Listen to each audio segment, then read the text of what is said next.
বাবা, পড়া ছেড়ে রুটি আলু ভাজা খাচ্ছিস? আর ও বাবা, এবার কম্পিউটার গান শুনে শুনে পড়া হচ্ছে, লেখা হচ্ছে। বাপ রে বাপ, আমি আর ঢং দেখলে বাঁচি না তোর। বলি স্কুল যাসনি কেন? জোরে বৃষ্টি পড়ছে। তোমার তো খুব মজা। আমি ভেবেছিলাম আজকে যাব, কিন্তু বাবা বাধা দিল বলে।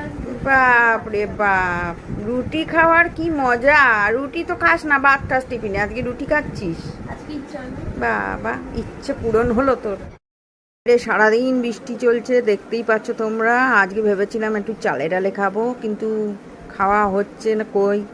কেননা আজকে মা বানিয়ে ফেলেছে পুঁই শাকের চচ্চড়ি আর বাটা মাছের ঝোল। অগ্রতা। আর ভাবছিলাম একটু ভিজে ভিজে রিল বানাবো, কিন্তু সেটাও আজকে হবে না। তো ডল তো ওখানে খাচ্ছে, তোমরা দেখতেই পাচ্ছ। তো